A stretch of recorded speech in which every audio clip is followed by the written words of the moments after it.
The Supreme Court Friday morning ruled that a lawsuit by abortion providers against Texas over its abortion law may proceed, despite arguments by Texas that the way the law was written made it so that parties could not sue against the law until it was enforced.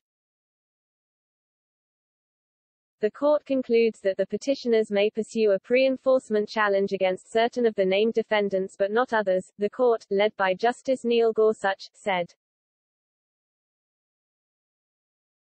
The court also let the law remain in effect pending the legal challenges.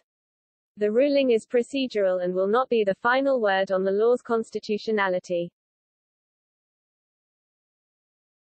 The petitioners then filed a request for injunctive relief with the court, seeking emergency resolution of their application ahead of the law's approaching effective date, the court said.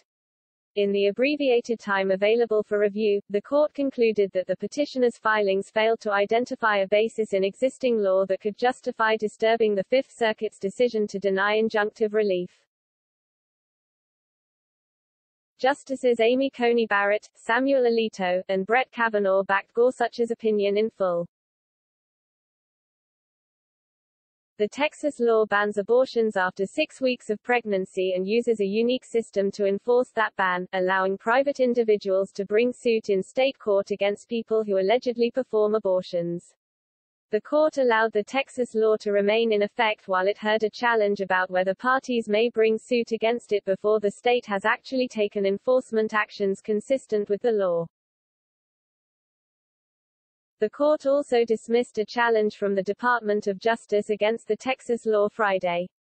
This means that only the suit by private parties will go forward against the law, with the potential to invalidate at a later time. Justice Clarence Thomas joined the court's controlling opinion in part and dissented in part. He agreed with the dismissal of the case against some defendants but argued there is no freestanding constitutional right to pre-enforcement review in federal court. Therefore, he said, the abortion provider's suit should be dismissed entirely. I would reverse in full the district court's denial of respondents' motions to dismiss and remand with instructions to dismiss the case for lack of subject matter jurisdiction, he said. Chief Justice John Roberts was backed by Justices Stephen Breyer, Elena Kagan and Sonia Sotomayor in an opinion that argued other officials besides those allowed by the court's opinion should be allowed to be sued. Those included Attorney General Ken Paxton. Sotomayor wrote separately, with Breyer and Kagan, to say yet others should be allowed to be sued. There was very little discussion of whether the Supreme Court should block enforcement of the Texas law as litigation proceeds. But Roberts' opinion called on the district court overseeing the case to quickly take action against the law. Given the ongoing chilling effect of the state law, the district court should resolve this litigation and enter appropriate relief without delay, he said.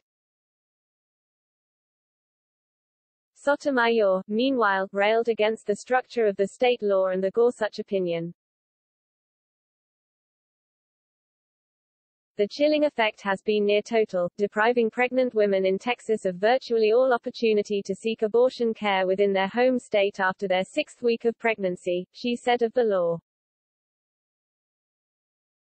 The court instead hides behind a wooden reading of Young, stitching out of context quotations into a cover for its failure to act decisively, Sotomayor wrote. The Supreme Court is also considering a completely separate challenge to a Mississippi abortion law, a ruling on which is most likely to come next spring. That case could overturn the landmark abortion ruling Roe v. Wade.